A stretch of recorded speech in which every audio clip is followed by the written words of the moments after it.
अस्सलाम वालेकुम students. Last time हमने इलेक्ट्रोलिटिक सेल के मतलब पढ़ा था। आज हम इलेक्ट्रोलाइसिस ऑफ वाटर के मतलब पढ़ेंगे। जो वाटर होता है वो बहुत ही वीक इलेक्ट्रोलाइट होता है। वीक इलेक्ट्रोलाइट के मतलब हम पहले भी पढ़ चुके हैं कि वीक इलेक्ट्रोलाइट हम ऐसे इलेक्ट्रोलाइट को कहते हैं जो बहुत कम आयंस बनाता है।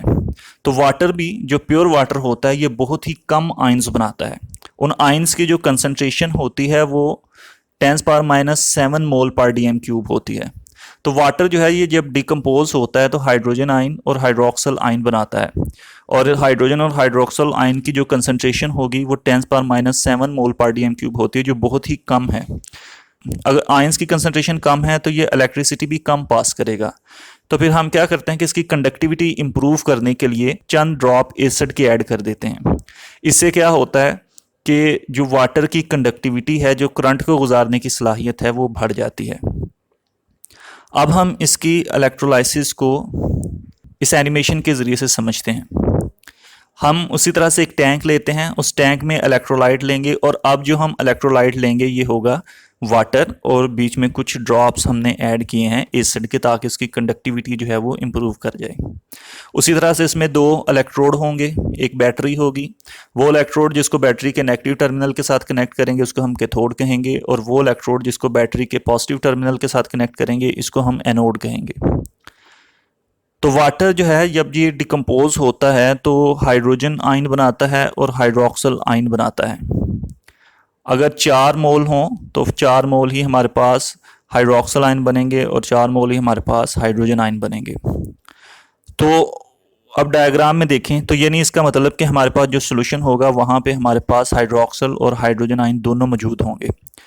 अब क्योंकि OH नेगेटिव के ऊपर नेगेटिव चार्ज है हाइड्रोक्सल आयन पे, तो अब एनोड पर पॉजिटिव चार्ज होता है, तो ये किस तरफ मूव करेगा? ये एनोड की तरफ मूव करेगा।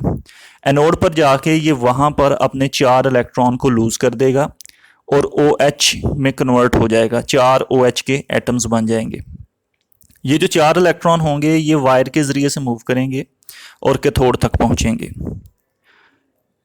इसको हम रिएक्शन एट एनोड पर समझते हैं, क्योंकि यहाँ पर क्या हुआ है, एनोड पर हाइड्रोक्सल आयन ने इलेक्ट्रॉन्स को लूज किया है और लॉस ऑफ इलेक्ट्रॉन ऑक्सीडेशन कहलाता है। इस वजह से एनोड पर क्या होती है? ऑक्सीडेशन। तो एनोड पर क्या रिएक्शन हुआ? जो 4OH नेगेटिव आयंस थे इन्होंने 4 इलेक्ट्रॉन को लूज किया, तो ये ऑक्सीजन का मालिक्यूल बनाएंगे और साथ में 2 वाटर के मालिक्यूल बनेंगे। तो ये रिएक्शन जो है ये हुआ एनोड पर।